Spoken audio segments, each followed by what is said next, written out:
नमस्कार। देश प्रदेश की खबरों में आपका स्वागत है और मैं आपके साथ प्रिया बिस्ट। बुलेटिन की शुरुआत करेंगे इस वक्त की बड़ी खबर के साथ। इस वक्त की बड़ी खबर सुकमा से सामने आ रही है, जहां 5 महिला नक्सली समेत 14 नक्सलियों ने आत्मसमर्पण किया है। 8 नक्सलियों पर 16 लाख का इनाम भी घोषित है। जिन लोगों ने जवानों के सामने हथियार डाले हैं, जिले के कई इलाकों में सक्रिय थे सभी नक्सली, सभी को दी गई प्रोत्साहन राशि। बड़ी खबर आपको बताई जा रही है, जहां 5 महिला नक्सली समेत 14 नक्सलियों ने अपने हथियार डाल दिए हैं, आत्मसमर्पण किया है। सुकमा से बड़ी खबर बता रहे हैं, जहां 14 नक्सलियों ने अपने हथियार डाल दिए हैं। 8 नक्सलियों पर 16 लाख का इनाम घोषित था, जिन्होंने हथियार डाल दिए हैं, आत्मसमर्पण कर दिया है। इसी के साथ सभी को प्रोत्साहन राशि भी दी गई है। बड़ी खबर आपको बताई जा रही है, जहां सभी नक्सलियों को प्रोत्साहन राशि दी गई है, आत्मसमर्पण किया गया है। 5 महिला नक्सली समेत 14 नक्सलियों ने आत्मसमर्पण किया है।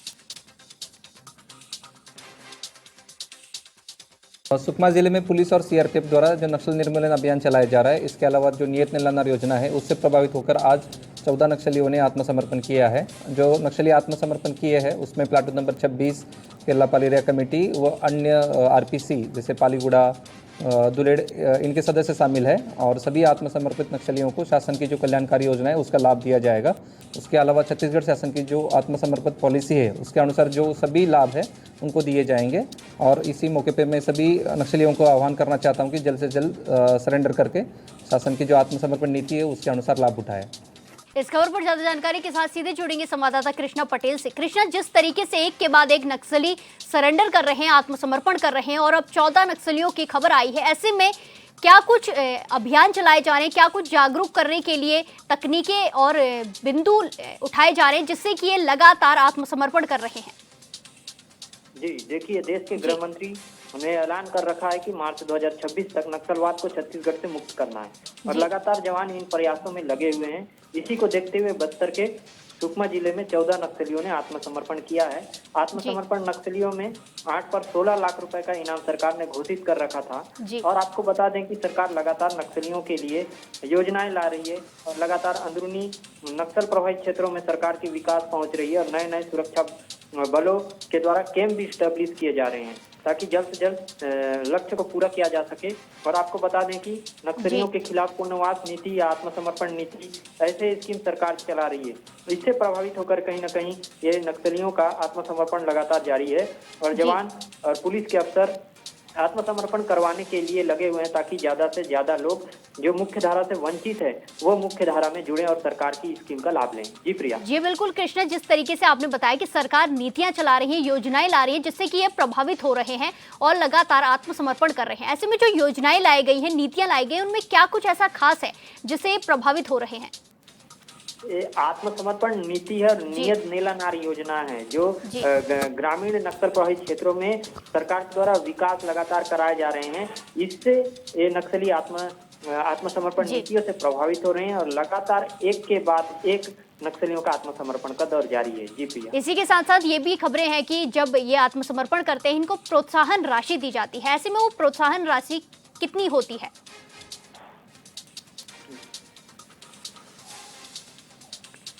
हमारे संवाददाता से हमारा संपर्क टूट गया है। जिस तरीके से हम आपको खबरें बता रहे हैं कि लगातार जो नक्सली हैं वो सरेंडर कर रहे हैं। 5 महिला नक्सली समेत 14 नक्सलियों ने अभी आत्मसमर्पण किया है। ऐसे ही ये संख्या लगातार बढ़ती जा रही है।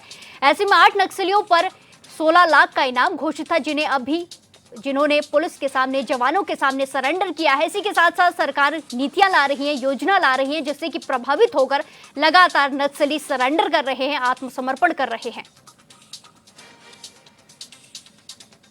इसी के साथ खबरों में आगे बढ़ते हैं। मुख्यमंत्री विष्णुदेव साय आज शाम 4 बजे राजधानी नवा रायपुर के आदिम जाति अनुसंधान एवं प्रशिक्षण संस्थान सेक्टर 24 में प्रदेश के जनजातीय संस्कृति एवं परंपराओं पर आधारित नवनिर्मित जनजातीय संग्रहालय का लोकार्पण करेंगे। साथ ही आदिम जाति विकास विभाग के नवनियुक्त 300 छात्रावास अधीक्षकों को नियुक्ति पत्र भी वितरित करेंगे। मुख्यमंत्री साय इस अवसर पर जेईई मेंस में चयनित व्यास आवासीय विद्यालय के 122 विद्यार्थियों का सम्मान भी करेंगे। कार्यक्रम के अति विशिष्ट अतिथि छत्तीसगढ़ विधानसभा अध्यक्ष डॉक्टर रमन सिंह, केंद्रीय आवास एवं शहरी विकास राज्य मंत्री तोखन साहू समेत उप मुख्यमंत्री भी शामिल होंगे।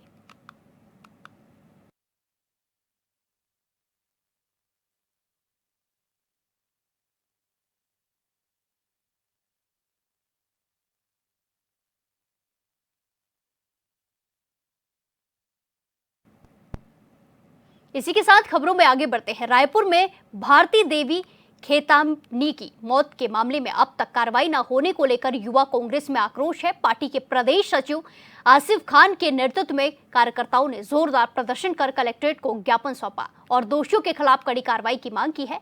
इस दौरान आसिफ खान ने कहा कि 12 सितंबर 2024 को अस्पताल प्रबंधन और रेड एम्बुलेंस की लापरवाही से भारती देवी मानी की मौत हुई। इसके बाद स्वास्थ्य मंत्री के आदेशानुसार जांच कमेटी का गठन किया गया। जांच में एमएमआई और रेड एम्बुलेंस को लापरवाह बताया गया, फिर भी इन पर कोई कार्रवाई नहीं हुई है।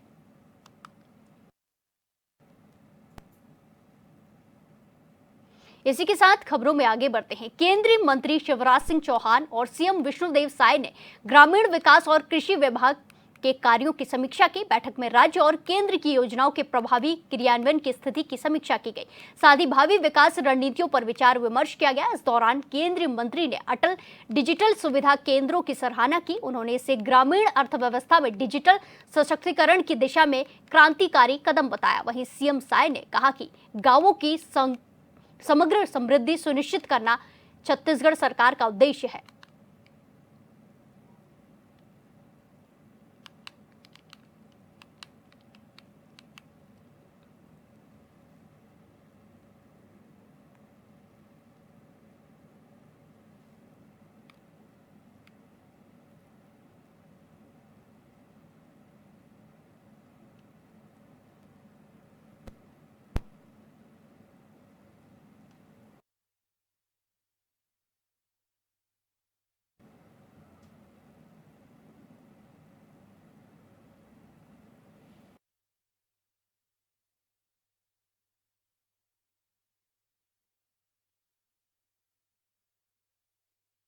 जा रही है रायपुर से, जहां भावी विकास के लिए केंद्रीय मंत्री और सीएम की उच्च स्तरीय बैठक की गई। बैठक में कई सारे चीजों पर चर्चा की गई। ग्राम विकास कृषि विभाग के कार्यों की समीक्षा की गई। भावी विकास रणनीतियों पर विचार विमर्श किया गया।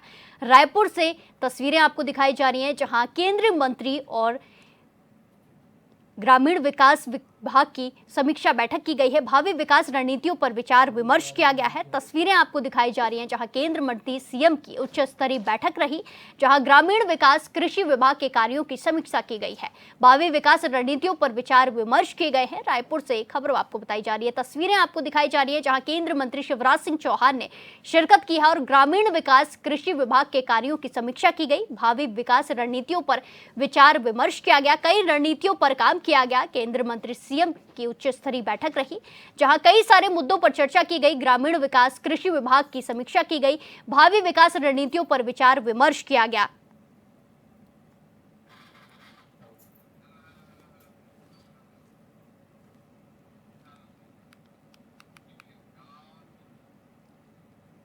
इसी के साथ खबरों में आगे बढ़ते हैं। मऊ के अमृत पब्लिक स्कूल ने साल 2025 की सीबीएसई बोर्ड परीक्षाओं में उत्कृष्ट प्रदर्शन कर जिले भर में गौरव प्राप्त किया है, जहां कक्षा 10वीं में कुल 155 छात्र परीक्षा में शामिल हुए और सभी ने 100% परिणाम का कीर्तिमान रचा और 12वीं में भी 158 छात्रों ने शानदार परिणाम हासिल किया है। वहीं विद्यालय के निदेशक ब्रह्मदेव सिंह ने भी छात्रों को आशीर्वाद देते हुए विद्यालय की इस ऐतिहासिक सफलता के लिए सभी को धन्यवाद दिया।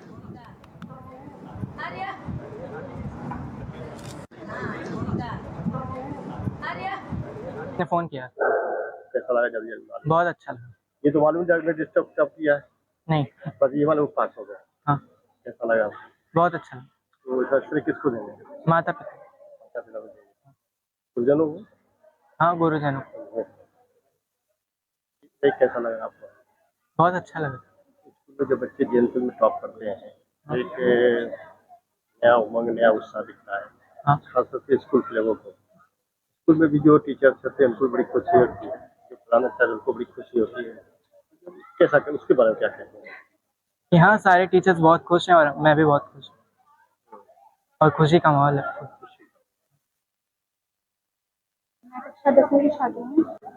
मेरा बोर्ड में 96.8% आया है और मैं इसका पूरा श्रेय अपने टीचर्स और अपने माँ बाप को देना चाहूँगी, जिन्होंने मुझे अभी तक गाइडेंस दी है और उन्हीं के आशीर्वाद से जो मैं वहाँ से आता हूँ और मेरा इतना नंबर आया है।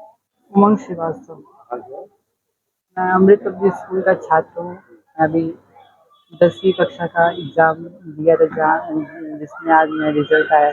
ओवरऑल 96.4% आया है। और मैं इसका श्रेय अपने माता पिता को और अपने गुरुजनों को देना चाहूँगा। मेरे गुरुजनों ने मेरी बहुत मदद की, पढ़ाई निरंतर मुझे साहस दिया। अगर मेरा नंबर कम भी आता था तो वो कहते थे कोई बात नहीं, आएगा नहीं। सर आउट है रिजल्ट, मैं कॉमर्स स्ट्रीम से हूँ और मैं 93.8% राउंड बना है and I am very happy sir that I have done and I have conclude my year of I am very happy. मेरे बच्चों ने अभी तो हम लोग रिजल्ट देख रहे थे और पता किया जा रहा था, और जब हम लोगों को पता चला कि नहीं हमारे बच्चा ही टॉप किया है 98% ला करके वरुण, हमारे सभी एक साथ तालियों की एकदम गड़गड़ाहट हो गई थी पूरे कमरे के अंदर। खुशी समाई नहीं जा रही थी कि हाँ हम लोग के बच्चों ने टॉप कर दिया, और जितना मेहनत किया गया था पूरे साल तो उसका रिजल्ट आज देखने को मिला। जबकि हमारा 12th का रिजल्ट भी काफ़ी अच्छा है। 93.4% जो है, 93.8% जो है वो कॉमर्स का बच्चा ले आया है। मैथ का बच्चा 93.4% लेके आए हैं चित्रांश सिंह। तो और बहुत सारे बच्चों का रिजल्ट 93, 92, 91 तक है।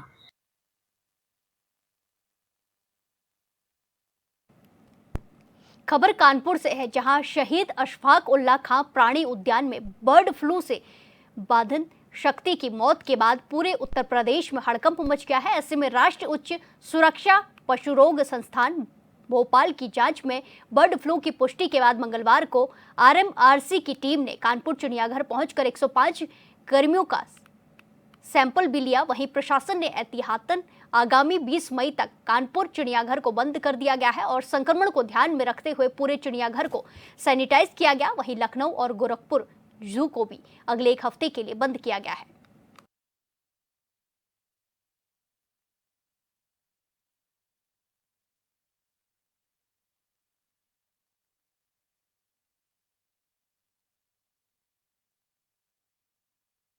कानपुर बोल रही हूँ। आप सभी को अवगत कराना है कि 1 सप्ताह के लिए कानपुर प्राणी उद्यान को आज की तिथि से 19 मई तक के लिए बंद किया गया है। और ऐसा निर्णय गोरखपुर प्राणी उद्यान में एवियन इन्फ्लुएंजा वायरस की जो पुष्टि हुई है उसके तहत लिया गया है। वहाँ पर 6 मई को एक मादा बाघिन की मृत्यु हो गई थी और उसकी जो रिपोर्ट आई है वो एवियन इन्फ्लुएंजा वायरस पॉजिटिव है। हमारे कानपुर प्राणी उद्यान में प्राणियों की सुरक्षा को देखते हुए हम लोगों ने ये निर्णय लिया है कि हम 1 सप्ताह के लिए जू को बंद रखेंगे।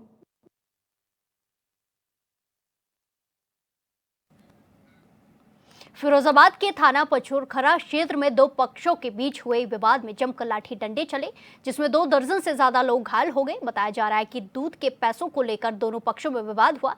वहीं सूचना पर पहुंची पुलिस ने स्थिति को नियंत्रित करने के बाद घायलों को अस्पताल में भर्ती कराया और जांच में जुट गई।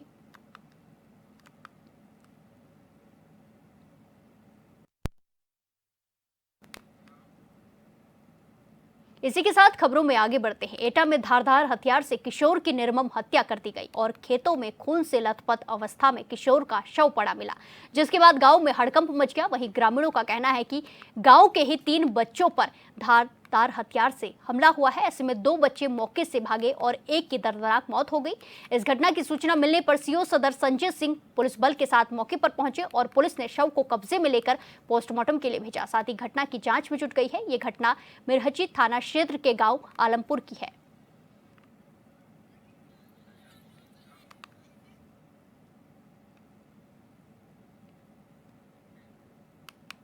बलिया में पत्नी ने प्रेमी के साथ मिलकर अपने रिटायर्ड फौजी पति को 6 टुकड़ों में काटकर सिर को घाघरा नदी में बहा दिया। पुलिस ने शव के 5 टुकड़ों को अलग अलग जगहों से बरामद किया है। वहीं मामले की जांच पड़ताल और साक्ष्य के आधार पर पुलिस ने आरोपी पत्नी को हिरासत में ले लिया है। साथ ही मुखबिर की सूचना पर आरोपी पत्नी के प्रेमी और उसके सहयोगी को मुठभेड़ के बाद गिरफ्तार कर लिया गया। पुलिस की माने तो 10 तारीख को पत्नी ने अपने पति की गुमशुदगी की रिपोर्ट भी दर्ज कराई थी, जिसके बाद से पुलिस जांच पड़ताल में जुटी हुई थी।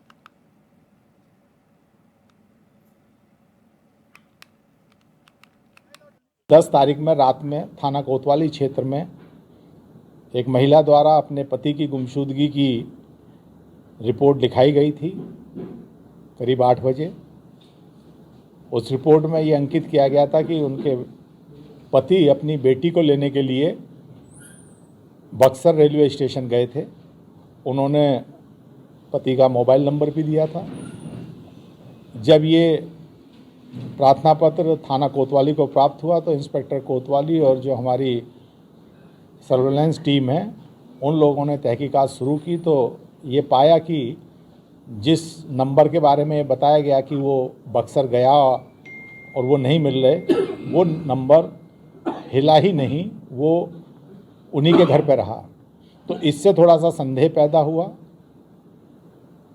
फिर हमारी टीम ने जब गहनता से इसमें पूछताछ की तो ये एक तरह से कह सकते हैं कि एक रिश्तों के कत्ल का एक कहानी सामने आई। जो महिला थी उनके कुछ लोगों से प्रेम प्रसंग था और उन्हीं अपने सहयोगियों के साथ मिलकर उनके द्वारा इस घटना को कारित किया गया। इसमें महिला सहित 4 लोगों को गिरफ्तार किया गया। इस खबर पर ज्यादा जानकारी के साथ सीधे जुड़ेंगे संवाददाता सत्येंद्र सिंह से। सत्येंद्र, जिस तरीके का ये पूरा मामला है जहां पत्नी ने अपने प्रेमी के साथ मिलकर एक रिटायर्ड फौजी अपने पति को मौत के घाट उतार दिया, ऐसे में इस पूरी घटना में कितने लोग शामिल थे और अब आगे क्या कुछ कार्रवाई होती हुई नजर आ रही है? जी, मैं बताना चाहूँगा कुछ दिन पहले भी प्रेमिका के द्वारा पति की निर्मम हत्या की थी। वैसा ही मामला बलिया में फिर दोहराया गया है। बलिया कोतवाली क्षेत्र अंतर्गत दिल दहलाने वाला मामला सामने है, जो कि मेरठ से माना जाए तो मेरठ के मुसान साहिल की सौरभ हत्याकांड का चर्चित ये भी मामला है, जिसमें देखा जा रहा है कि प्रेमिका ने अपने प्रेमियों के साथ मिलकर अपने रिटायर्ड फौजी के 6 टुकड़े कटवाकर भेज दिए। जी बिल्कुल सत्येंद्र, जिस तरीके से यहाँ पे प्रेमी के साथ मिलकर इस घटना को अंजाम दिया, ये कितनी दिन पुरानी घटना है और कितने दिन बाद पुलिस ने इसमें सफलता हासिल की है? जी, यहाँ तक बताएं कि पुलिस का मानना है कि 4 से 5 दिन हुआ। 4 से 5 दिन में पुलिस ने इस मामले का खुलासा कर दिया गया। सबसे बड़ा मामला ये सामने आ रहा है कि आज दिन घटना होने के बाद खुलासा होता है, उससे पहले कोई खुलासा नहीं होता है। और जहाँ तक देखा जाए कि अधिकतर देखा जा रहा है हर एक मामलों में कि प्रेम प्रसंग का मामला सामने आ रहा है और पत्नी या चाहे पति के द्वारा पत्नी की चाहे पति की हत्या करा दी है। सबसे बड़ा मामला ये सामने आ रहा है कि इतने दिनों से प्रकाश में मामला आने के बाद भी पुलिस को सूचना नहीं मिल पाती है कि पत्नी कैरेक्टर लेता है, पति कैरेक्टर से जब घटना घटित हो जाती है उसके बाद पुलिस को सूचना मिलती है। और जहाँ तक देखा जाए जहाँ निर्मम हत्या का मामला देखा जाए, जहाँ तक पति के 6 टुकड़े काटकर अलग अलग जगहों पर फेंक दिया गया और पति की निर्मम हत्या कर दी। जी बिल्कुल, धन्यवाद सत्येंद्र हमारे साथ जानकारी साझा करने के लिए। बलिया के सुखपुरा थाना क्षेत्र में चर्चित हाई प्रोफाइल अपहरण कांड फर्जी पाया गया। एसपी ओमवीर सिंह ने खुलासा कर बताया कि पुलिस को सूचना मिली थी कि कुछ लोगों ने अजय तिवारी का अपहरण कर लिया है। विरोध करने पर मारपीट भी की गई। मामले की जांच के लिए 4 टीमों का गठन हुआ, लेकिन कुछ समय बीत जाने के बाद कहानी में एक नया मोड़ आ गया। अपहृत अजय तिवारी पुलिस के पास पहुंचा और खुद घर से जाने की बात कही, जिसके बाद पुलिस ने फर्जी ढंग से दिखाए गए मुकदमे पर कार्रवाई करने का संकेत दिया। डायल 112 के माध्यम से सूचना सुखपुरा थाने को मिली थी कि थाना क्षेत्र के कसोटी गांव के एक अजय तिवारी जी हैं, जिनका 10-12 मोटरसाइकिल और एक 4 व्हीलर पर कुछ बदमाश आए और अपहरण करके ले गए। इस सूचना पे जनपद के सभी अधिकारी मौके पे पहुंचे थे और पूरी घटना की तहकीकात की। लोगों के आसपास से जो लोग थे उनसे भी बातचीत की गई। जिनका अपहरण हुआ था उनके घर के ही बिल्कुल लगा हुआ एक घर और था जिसमें एक दुकान चलती थी, उनसे भी पूछताछ की गई। भारतीय जनता पार्टी के बड़े नेता ने इस साजिश को अंजाम दिया कि छोटी सी घटना हो गई थी, छोटी सी एक मारपीट घटना हुई थी, निश्चित रूप से इसमें कोई दो राय नहीं है। बारात के दिन की घटना एकदम सही है कि झगड़ा हुआ बच्चों में, उस साजिश के तहत उसको अपहरण में बदलने का काम, अपहरण में बदल करके कुछ लोगों को फंसा करके अपनी राजनीति को चमकाने का काम करने का प्रयास किया, अपने विधायक बनने के लिए, अपने मंत्री बनने के लिए, अपने सत्ता सुख के लिए। इस परिवार को अगर फेफड़ा विधानसभा को अपना परिवार मानते हैं तो उसी परिवार के वो लोग भी हैं जिनको सताने का काम किया, जो निर्दोष थे।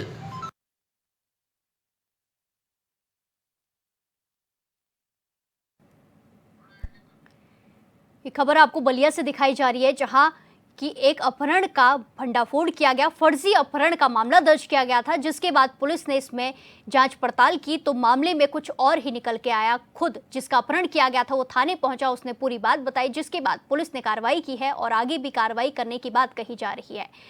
इस खबर पर ज्यादा जानकारी के साथ हम सतेंद्र से जानकारी लेंगे, अपडेट लेंगे। सतेंद्र, जिस तरीके का ये पूरा मामला है, जहां एक अपहरण का मामला दर्ज कराया गया और कुछ दिनों बाद ये मामला कुछ और ही निकला, तो ऐसे में क्या कुछ ये पूरा मामला है और किसने अपहरण का गुमशुदगी की रिपोर्ट दर्ज कराई थी? जी, मैं आपको बताना चाहूंगा, बलिया जनपद के सुखपुरा थाना क्षेत्र का घुसैती गांव है, जहां पर एक पीड़ित के अजय तिवारी के बेटे ने 3 तारीख को थाने में तहरीर दी कि मेरे पिताजी के कुछ लोगों ने गाड़ी के माध्यम से रसलों के बल पर मेरे पिताजी की अपहरण कर ली गई, जिसकी सूचना मिलते ही पुलिस ने तहरीर पर मुकदमा दर्ज किया और छानबीन में जुट गई। इस मामले को लेकर भाजपा का मौजूदा कई नेताओं ने पुलिस के ऊपर जम के सवाल उठाए, पुलिस पर कठोर कार्रवाई का आश्वासन, कठोर कार्रवाई करने के लिए मुख्यमंत्री से गुहार लगी और पीड़ित जो अजय तिवारी के परिवार उनको कहा कि जो भी जिसने भी घटना को कार्य किया है उसके ऊपर बुलडोजर चलेगा। इसमें सबसे अनोखा मोड़ आया जब देखा गया कि कल अजय तिवारी अपने आवास पहुंच गए, कप्तान ऑफिस पहुंचे। उन्होंने कहा कि जी मेरा पढ़ा नहीं हुआ था, मैं अपने घर पे अपनी पत्नी को बता कर गया हुआ था कि मैं यहाँ जा रहा हूँ। कुछ दिन के बाद मुझे पता चला कि मेरे घर वाले परेशान होंगे, तो मैं घर वापस आ गया, मेरा कोई अपहरण नहीं हुआ। जी, जहाँ तक देखा जाए कि जहाँ तक सवाल उठ रहा है कि जहाँ अजय जिनका अपहरण का सूचना तहरीर दी गई थी, उनका खुद कहना है उनके पुत्र और पत्नी ने रो कर योगी प्रदेश के मुखिया और प्रधानमंत्री से गुहार लगाई थी कि मेरे पति को न्याय मिले, हम मुकदमा वापस कर लेंगे। जहाँ तक मामला सामने जब पत्नी को बता के पति अजय तिवारी गए हुए थे कि मैं यहाँ जा रहा हूँ, तो सबसे बड़ा सवाल उठा कि सब कुछ जानकारी होते हुए पुलिस को गुमराह करना, ये कहीं ना कहीं देखा जाए तो की बहुत बड़ी साजिश है। और जहाँ तक देखा जाए बलिया कप्तान का कहना है कि इसके ऊपर कठोर कार्रवाई करेंगे। जी बिल्कुल सतेंद्र, इसमें एक और बयान सामने आया है कि ये राजनीतिक संरक्षण के लिए, राजनीतिक फायदे के लिए किया गया है, तो ऐसे में ये कुछ क्या जो एंगल सामने आ रहा है, ये क्या कुछ है? जी, मैं आपको बताना चाहूंगा, समाजवादी पार्टी के हैं विधायक हैं संग्राम सिंह यादव और जिला अध्यक्ष भी, उन्होंने आरोप लगाया कि भारतीय जनता पार्टी के मौजूदा नेताओं ने सरकार अपने शासन सत्ता के बल पर दुरुपयोग करना चाहे और दूसरे को दोषी बनाने का प्रयास किया। ये सब राजनीतिक रोटी सेकना चाहते, जिसको लेकर उन्होंने तमाम बातें कही। जी बिल्कुल, धन्यवाद सतेंद्र हमारे साथ जानकारी साझा करने के लिए। इसी के साथ खबरों में आगे बढ़ते हैं। चोरी के मामले में पिल्लूखड़ी चौकी पुलिस के खिलाफ महिला एसएसपी ऑफिस पहुंची, जहां महिला ने चौकी इंचार्ज पर चोरों से मिलीभगत का आरोप लगाया। मुकदमा दर्ज न होने से नाराज पीड़ित महिला ने यूपी के मुख्यमंत्री योगी आदित्यनाथ को प्रार्थना पत्र लिखकर न्याय की गुहार लगाई। पूर्व में घर में घुसकर चोर ने सेफ का ताला तोड़कर 3,20,000 रुपए चोरी किए थे।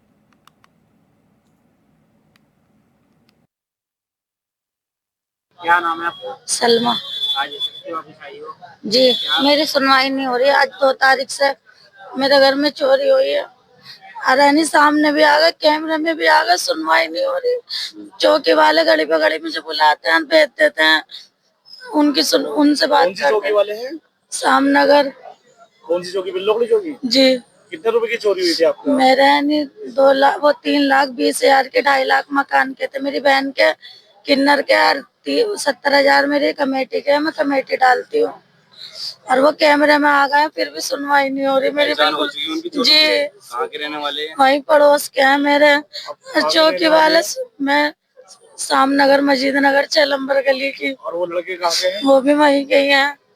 और चौकी वाले बुला लेते हैं मेरे, जिनके पैसे थे उन्हें भी मैंने बुलवा के उनका सामना करा दिया, फिर भी यानी मेरी सुनवाई नहीं कर रहे। 13 दिन से मैं धक्के खा रही हूँ।